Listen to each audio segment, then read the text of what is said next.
What if the world's most powerful people weren't just connected through politics, money, or influence but through something far darker, hidden in plain sight? What if a network of global elites, businessmen, politicians, even those tied to presidential circles appeared inside confidential documents linked to one of the most notorious figures in modern history? And what if one of the poorest countries in the world, Haiti, quietly sat at the center of some of these connections?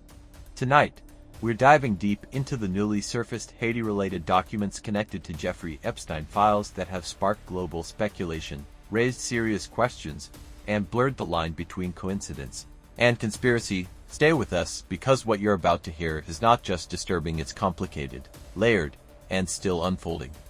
This is the story of power, access, influence, and the unanswered questions that refuse to go away. To understand the significance of the Haiti documents, we first need to understand the man at the center of it all, Jeffrey Epstein. Epstein wasn't just a wealthy financier. He was a man who built relationships with some of the most powerful individuals on the planet. From billionaires to politicians, scientists to royalty, his network stretched across continents. But behind that network was a dark reality. Epstein was accused and later convicted of running a sex trafficking operation involving underage girls. His arrest in 2019 sent shockwaves across the world. But his death in prison only deepened the mystery. Because when Epstein died, he took many answers with him, or at least, that's what people thought. Years later, millions of pages of documents began to surface: emails, flight logs, financial records, contact lists. These documents didn't just expose Epstein's crimes. They exposed his *** connections, and among those connections, one location kept appearing again and again: Haiti. Now, Haiti might seem like an unlikely place in this global web of power. It's a country that has struggled for decades with poverty, political instability, and natural disasters. But that's exactly what makes its presence in Epstein's network so intriguing. Because where there is vulnerability, there is often opportunity for both good and bad actors. So what do these Haiti documents actually reveal?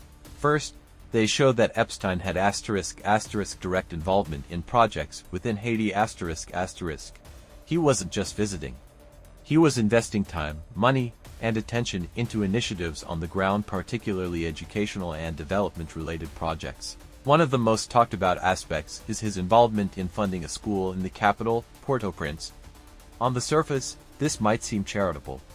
A wealthy donor helping a struggling nation build infrastructure for children. But with Epstein, nothing is ever that simple. Because investigators and journalists quickly began asking a critical question.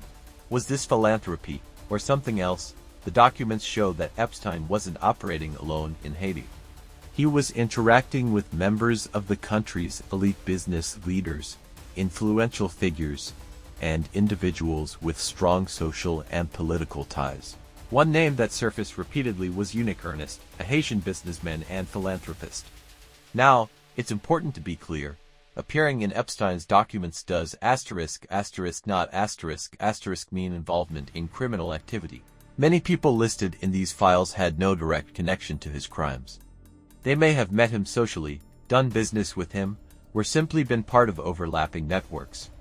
But the pattern is what caught attention, because Epstein didn't just connect randomly. He strategically built relationships with people who had *** influence ***, especially those connected to power structures. And this is where the idea of presidential connections begins to emerge. Not necessarily direct ties to presidents themselves, but connections to people within their circles. Globally, Epstein had a known pattern of attempting to gain access to political elites. In some cases, he succeeded. In others, he got close through intermediaries, advisors, donors, or influential allies. In the broader document releases, there are references to Epstein attempting to connect with figures linked to political leadership in countries like France and various African nations. So naturally, when Haiti appears repeatedly in his files, investigators and observers start asking, did Epstein attempt to build similar access there? And if so, how far did it go? So far, there is ***, no confirmed evidence ***, that Epstein had direct involvement with a Haitian president in any criminal context. Let's repeat that clearly. There is no verified proof that a Haitian president was part of Epstein's crimes. But what the documents do show is something more subtle and perhaps more concerning. They show a pattern of proximity. Epstein interacting with individuals who were connected, influential, and potentially within reach of political power. And this raises a bigger question not just about Haiti, but about Epstein's entire network. Was Epstein simply a criminal who happened to know powerful people? Or was his power because of those connections? To explore that, we need to look deeper into how Epstein operated. Epstein understood something very important about the world. Access is everything. Access to money, access to people, access to influence.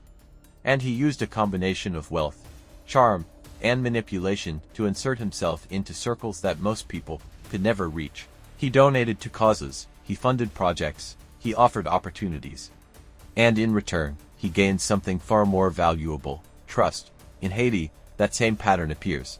A foreign billionaire arrives, funds a school, connects with local elites, and becomes part of the social landscape. But unlike other philanthropists, Epstein's history forces us to question everything. Because if we've learned anything from his case, it's this: nothing was ever just what it seemed. Another key element of the Haiti documents is the sheer volume of references. Haiti wasn't mentioned once or twice, it appeared repeatedly across different types of records. This suggests that Epstein's involvement there wasn't casual. It was sustained. And sustained involvement means intent. But intent for what? That's where the uncertainty begins. Some experts argue that Epstein was simply expanding his global footprint, investing in developing regions as part of a broader financial or philanthropic strategy. Others believe there may have been more sinister motivations, leveraging vulnerable environments for exploitation. At this point, there is no definitive answer. And that's what makes this story so powerful and so frustrating. Because we are left with pieces of a puzzle that don't fully connect. We see the names, we see the locations, we see the patterns. But the full picture remains just out of reach. And then there's the public reaction. When these documents began circulating online, many people jumped to conclusions. Social media exploded with claims of elite rings, presidential conspiracies, and global cover-ups. Some of these claims were based on real information. Others were exaggerated or completely false. And this creates another layer of complexity.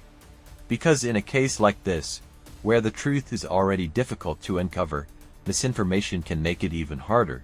So how do we separate fact from speculation? We focus on what can be verified. Fact: Epstein had connections in Haiti. Fact: he funded projects and interacted with local elites. Fact: Haiti appears multiple times in official documents. Fact: Epstein had a global pattern of seeking access to powerful individuals. But also fact: there is no confirmed evidence of direct presidential involvement in his crimes related to Haiti, and that distinction matters, because without it, we risk turning a serious investigation into something distorted, something that loses credibility. At the same time, we shouldn't ignore the questions that remain. Why Haiti? Why sustained involvement? Why those specific connections? And perhaps the biggest question of all, how many other places, like Haiti, exist within Epstein's network that we still don't fully understand? Because if history has shown us anything, it's that Epstein's story is not just about one man, it's about a system. A system where wealth and power can create access, where access can create opportunity, and where opportunity, in the wrong hands, can lead to exploitation. The Haiti documents are just one piece of that system, a glimpse into how far Epstein's reach extended and how deeply it may have intersected with global structures of influence. But they are not the final answer.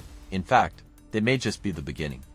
Because as more documents are released, more names will surface, more connections will be analyzed, and more questions will be asked, and somewhere in all of that, the truth will continue to emerge, slowly, incompletely, but inevitably. So what do you think?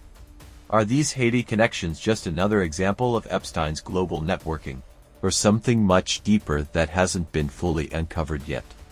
Let me know your thoughts in the comments below. If you found this documentary insightful, don't forget to like the video, subscribe to the channel, and turn on notifications so you don't miss our next deep dive. Because the truth is out there, but it's never as simple as it seems.